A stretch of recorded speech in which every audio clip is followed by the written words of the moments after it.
What's up, everyone? In this episode of the From Adversity to Abundance podcast, I'm going to deviate a little bit from the norm, and I'm not going to interview anyone. It's just going to be me, yours truly. And what I thought I'd do today is walk through the first 12 episodes that we've gone through and kind of hit on some of the key highlights of those episodes. And that way, if you've in the off chance you've missed one or two, you'll know what they're about and you can go back and listen to those. I just want to say I'm super excited that we've made it this far. It's not that far, but I am excited that we've got 12 episodes out. So we've been doing this for, I guess, about 3 months now. And we have a lot more in the hopper. And I'm really excited for the guests that we've got scheduled and recorded. And I'm happy with the direction this thing is headed, and hopefully you are too. Episode number 1 was Mark Owens. Chris Seveney and I had interviewed Mark on the Good Deeds show. Actually, it was just me. But Mark was interviewed on the Good Deeds Note Investing podcast. And it blew me away. It seriously blew me away. It was really was the main reason I started this podcast. I had no idea what I was getting into with that interview, and Mark's story is amazing. It's one of those where I sent that episode to so many people, and I'm like, how can you possibly be doing anything else other than listening to this Mark Owens episode right now?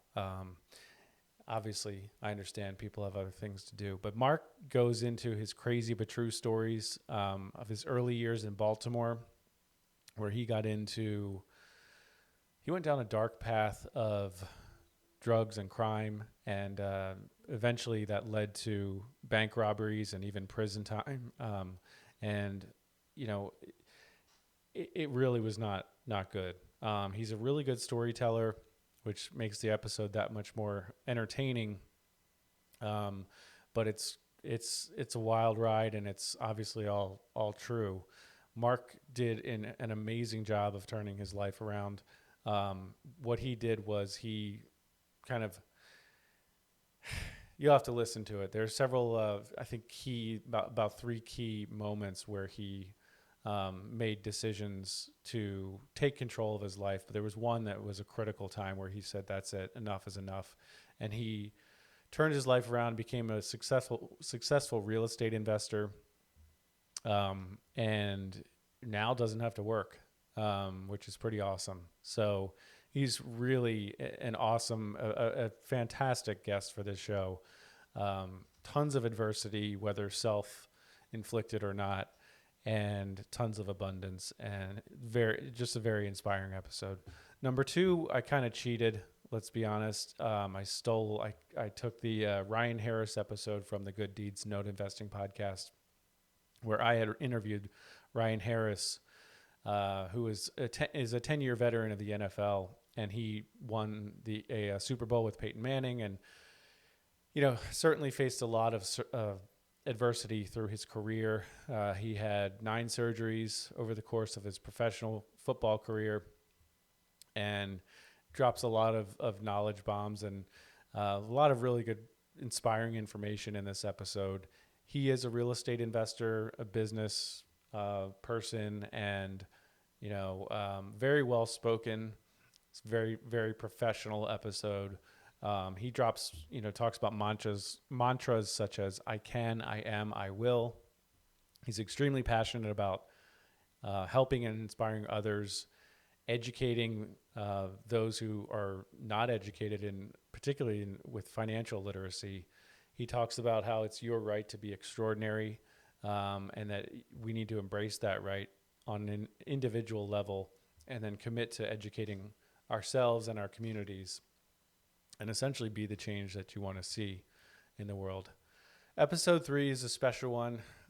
Chris Seveney got really vulnerable. Chris and I are business partners on some ventures, such as a mortgage note fund that we run together, and BIFI loan servicing. And Chris has been a mentor and now a close friend and to me, and we've worked much more closely together in the last couple years in the real estate and mortgage note investing space. And, people are often amazed at how much Chris can get done in a day, in a week, a month. And, he's managed to have a full-time, well-paying job while he is, at any given time managing 250 to 300 mortgage notes, along with some rentals. And, oh, by the way, has a family and, is happy and healthy. So it's pretty impressive what he can get done. But the part we get into that a lot of people were not familiar with is his why. And his why comes out of the adversity that he's faced. And particularly, he's been through, in a couple month period, it was divorce, major debt, like $250,000 in debt linked to his divorce. And then later some serious health scares, which some of those were more recent. But all of those examples of adversity led to Chris defining his purpose and outlook and really understanding and appreciating the value of life and not taking any day for granted. He's not always super serious, but he's very driven and a ton of fun to be around, has a ton of energy, inspiring guy and a good friend of mine. It's definitely one that's it's very relatable. And those are unfortunately pretty common things that people deal with: divorce, debt, and health scares. But that all happened in a very short period of time. Most of it did for him, and it's been fantastic to see him rebound and experience so much growth and abundance. Matt Fore, episode 4, is a real estate investor, a podcast host. He's he's a part-time real estate investor. He has a sales job that he does well in, and so he invests part-time in real estate and mortgage note funds and things. But friend of mine, and we dive into a lot of the adversity that he's faced, such as the death of his older sister, who was mentally disabled. She died about 3 years ago, and it's obviously not an easy thing for Matt to talk about. And also Matt growing up with his own learning disorder, and then some of the challenges he faced there. And then a big one for him was he was promised a life-changing commission check years ago from his previous sales job. He's actually told me the number. I'm not going to tell anyone the number, but it's a big number. And unfortunately, his company essentially legally, but immorally, I think, unethically, yanked that out from under him, and he didn't get that check that he was about to receive. So, major life change there. And that's actually what was the impetus for Matt to, I think he had been planning to, okay, what do I do with this money when I get it? Then he didn't get it, but he was already underway in his real estate investing career. And also, I think that the critical point in his life helped him realize that he can't bank on the company he works for. I mean, there's no such thing as job security, really. So you might want to start looking into alternative investments and things like that. And I know he does infinite banking and some different things. Fuquan Bilal was episode 5. He's a really accomplished author, investor, business owner.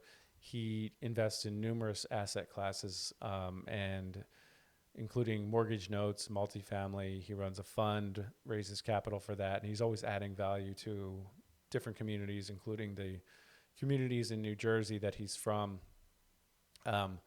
Years ago, in 2001, Fuquan was shot 5 times in a botched robbery, which is, I guess he didn't even talk about this publicly until somewhat recently.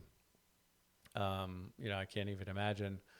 And then 7 years later, in the mortgage meltdown, he lost $2 million of his own money, which obviously means he was doing pretty well. I guess we dive into the kind of logistics or the mechanics of how that happened. But he did not file for bankruptcy, worked his way out of that, and unfortunately did go through a divorce and a difficult custody battle. And I know he has two sons. We talk about family a lot and relationships, and really how the adversity that Fuquan has been through has helped him be less materialistic and helped him go deeper within himself. It's a really he just is a valuable person to listen to. He actually kind of calls me out a little bit and tells me it's a mistake that I'm not in a mastermind group, that I need to be intentional about joining some type of mastermind or something where, I'm not the smartest person in the room. Not saying that I always am or anything, but he challenged me. So that was good. And I'm still working on that. But Fuquan's he's just, it's someone you want to listen. He's someone you want to listen to when you get the chance. Number 6 was Shante Duffy. I work with Shantae fairly regularly. We are business partners. She is a budding entrepreneur and investor herself. She runs BIFI loan servicing in New Jersey. They're a mortgage note servicer, of which I am a founding member. And she runs the day-to-day of that company and does a phenomenal job. I'm not going to call her a rock star, but I may say that some people refer to her as the queen of loan servicing. We talk about her early years, how she spent years in foster care and then eventually was adopted. And I think she didn't realize that she'd been adopted until she realized, I don't know what age, but she realized that her skin is a lot darker than her family members' skin, and so there were some racial dynamics there. And then Shantae ended up dealing with an unexpected pregnancy, and ended up keeping the child, who obviously she loves dearly, and her son is a huge part of her life. He's the primary focus of her life now, and he does have special needs, so that presents some challenges in and of itself. Shantae basically says that she has 2 kids, her son and BIFI loan servicing. So those are kind of 2 things that are critical or really important to her priorities. And I think the adversity she went through helped her define her priorities. And so it's kind of nice knowing what your priorities are, and it really helps smaller and lesser decisions kind of fall into place. So it's a very, relatable episode for a lot of people, I think. She's still on her way to financial abundance, I'll say, but definitely on her way, and she's just crushing it, and she's on the rise for sure. Dr. Terence Johnson was episode 7, and he's an innovator and a mental health professional. He started iProgress with his business partner. And I met Dr. Johnson on Facebook, online, and didn't know him really well, but it was a very enjoyable conversation. We go through a lot of the adversity he's been through, such as the passing of his father. His father was sick for, I think, 10 years, and Terrence and his father previously didn't have a great relationship, but then they ended up being very close, and Terrence spent many years caring for his father before his father passed away recently. So, probably something that many people can relate to. And we also talk about some of the challenges that he's dealt with helping others in his profession as a mental health professional. And then some of the kind of career challenges that he's worked through himself. And, one of the key takeaways from this episode was that even though you're trying to do a good thing sometimes, it may not be the right thing. In other words, sometimes helping others and serving others can go too far, and then you end up being unhealthy kind of to yourself. And I think Terrence has always been a helper, but he had to take a step back and create space. And now he's living a much more abundant, healthy, holistic life, where he's able to actually help others, I think, in a more quality fashion. At least that's the impression that I get. So that's definitely maybe an atypical episode, but one you don't want to miss. Number 8 was Brent Bowers. Um, I'm actually recording this the day that this episode came out. Brent is he's got a cool story. We actually have a lot in common. He is a former Army officer like I am. He deployed to Afghanistan. I'm not sure, maybe more than once. I'm not sure. I deployed to Iraq. His wife's name is Emily. So is mine. We both had we used to run lawn and landscaping companies before. But we talked through some of the real challenges that Brent faced early on. He was married previously, and then was getting into real estate, and then 2008 happened, and he was had some rental properties and was starting to kind of live the dream a little bit. You could tell he's a hustler. He was doing wholesaling and doing real estate while he was working 13, 14-hour days in the military. So not somebody who's afraid of hard work. I think he still gets up at 4 a.m. every day. So, but in 2008, things really went south for him, and he got divorced. He lost a lot of money. He was his credit score was 590, and humblingly, he had to move in with his in-laws in a 900 square foot home with, I think, 4 or 5 adults. And, I guess that just, he realized that's when things kind of hit rock bottom. And then he went through the divorce, and then he quit real estate altogether. And so eventually he went green to gold, went to college, and was able to refocus, remarry, re-energize his life. And now he's absolutely crushing it in real estate. He's a land flipper. He's done wholesaling. He's got coaching through Wholesalers Inc., I believe it is. I may have that wrong, but actually I was just on his podcast, so I should probably get that right.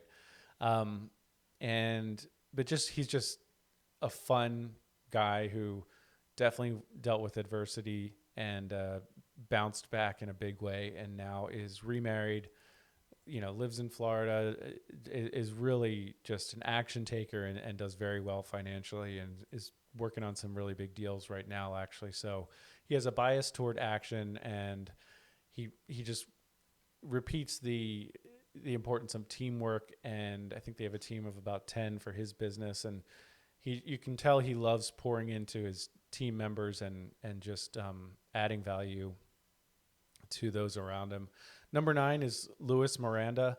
Lewis, I've been helping through our mentorship program at Labrador Lending in the mortgage note space, and he's bought several notes himself now, and so I've gotten to know Lewis kind of on a one-on-one level, which has been awesome. And the more I got to know him, the more I realized, hey, Lewis, you'd be a fantastic guest on my new podcast. What I didn't realize is how much adversity he's been through. And, this episode is actually one where it might be better to watch on YouTube if you get the chance, because, wow. I mean, he shows the, from Google Earth, and I guess you could call it street view, but it's not even a street. Where he grew up, which is actually nicer looking now, I guess, than it was at the time. But he grew up in Peru with no running water, no electricity.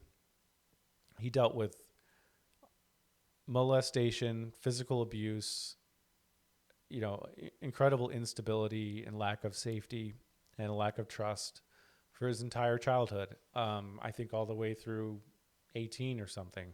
So, I'm glossing over a ton there. And I mean, I just, it's hard to, I know people, you don't want to get into comparing, but this is some serious adversity that he's been through. And um, eventually he made his way to the U.S., bounced around our foster care system in the U.S., but still was suffering from a lack of direction and hope. And one of the things I took away from this episode is that the path to abundance is not always a straight one, because Lewis talks about how he kind of had made it at one point and was dealing after that, felt a good bit of a lack of happiness and a lack of fulfillment. So that's one of the things, we need to be careful about, I think, is setting our sights, on big goals. And when I get here, I'm going to be happy. When I do this, I'll be happy.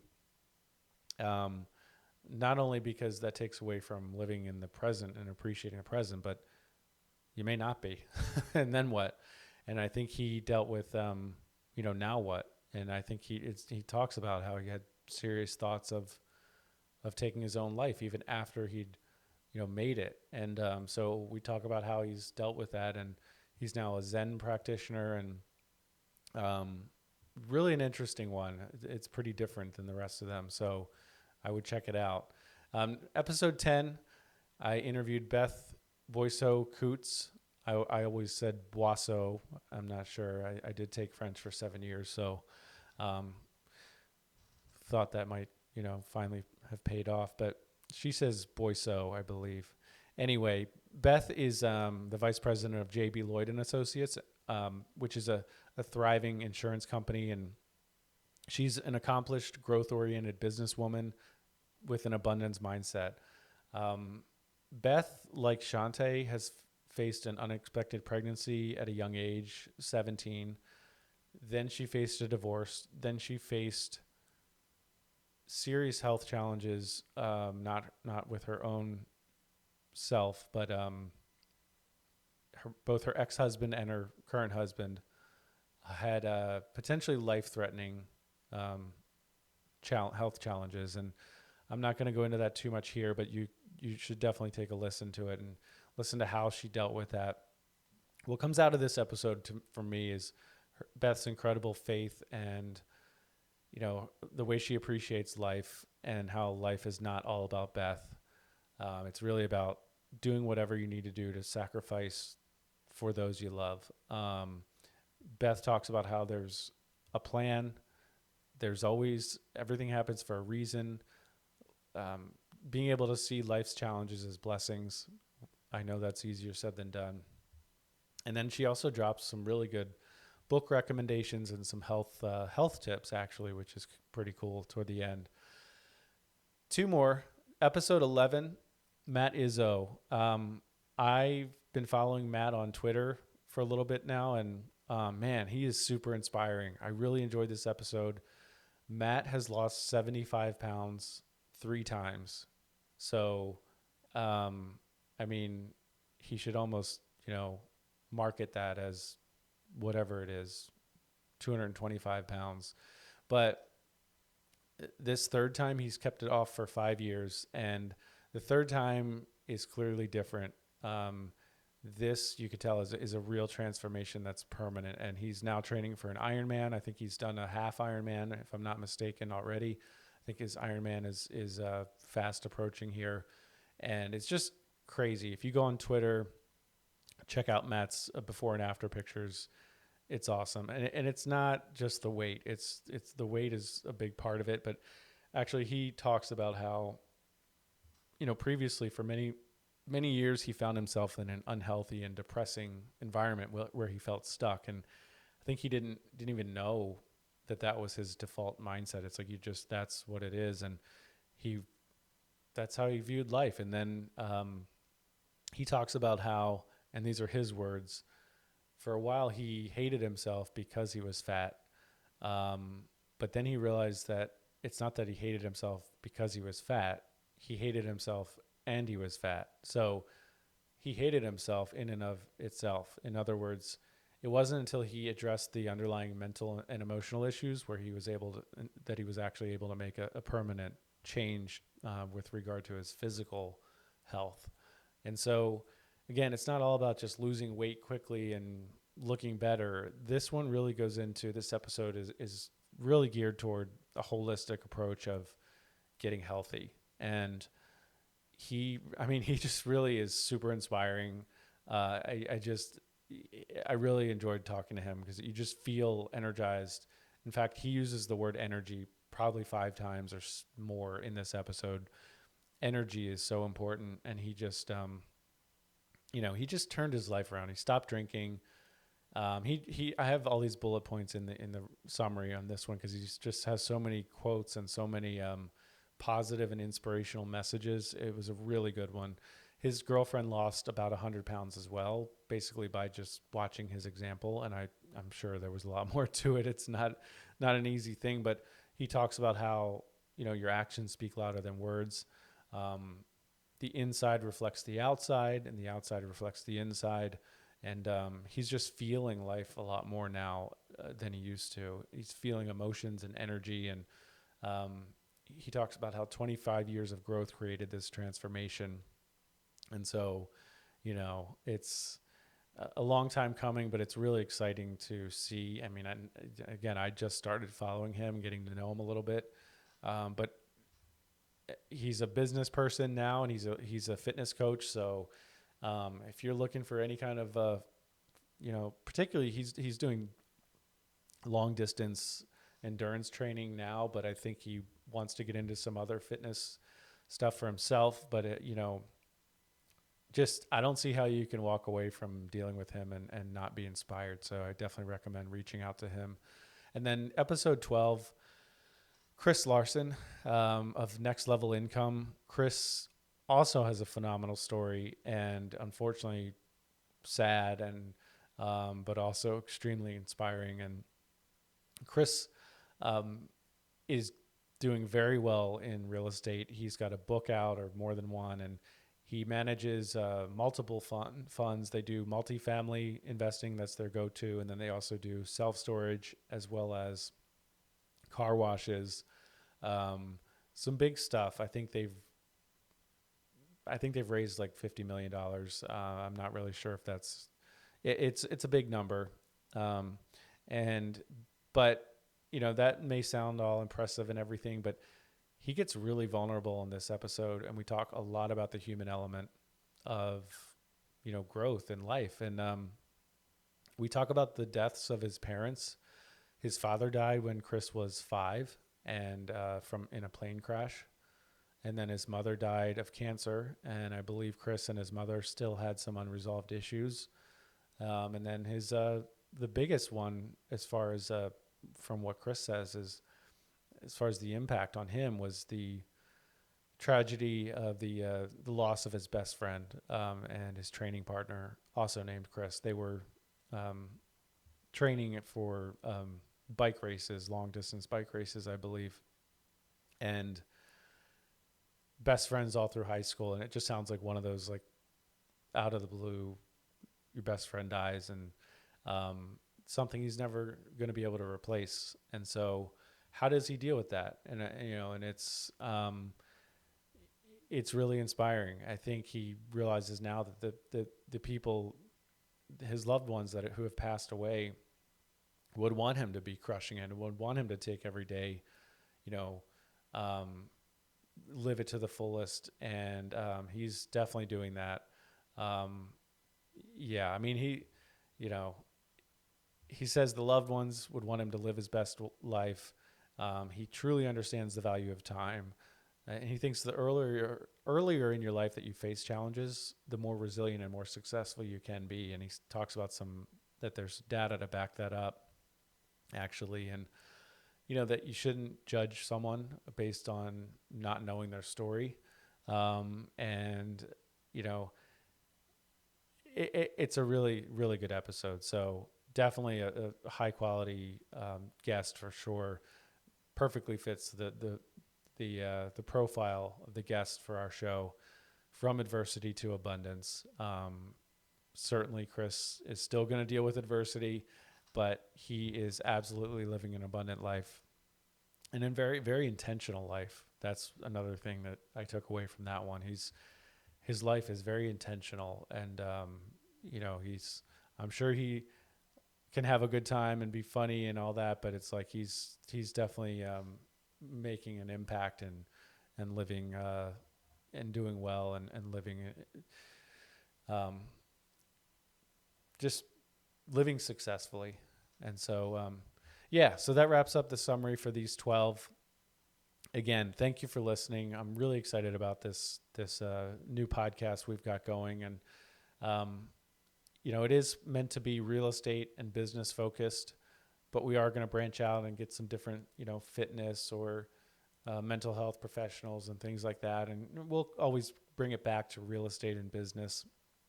But ultimately, the human element is what we care about. I mean, that's what we all deal with, these issues or some type of adversity. And so is it going to make you stronger, or, how are you going to handle it? And so I just love these episodes are inspiring for me. It's really somewhat selfish doing this in that I get to learn a lot, expand my network, but hopefully you all are benefiting as well. And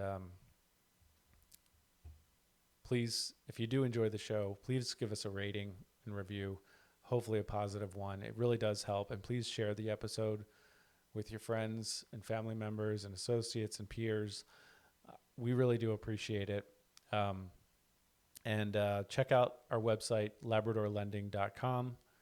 And thanks for listening.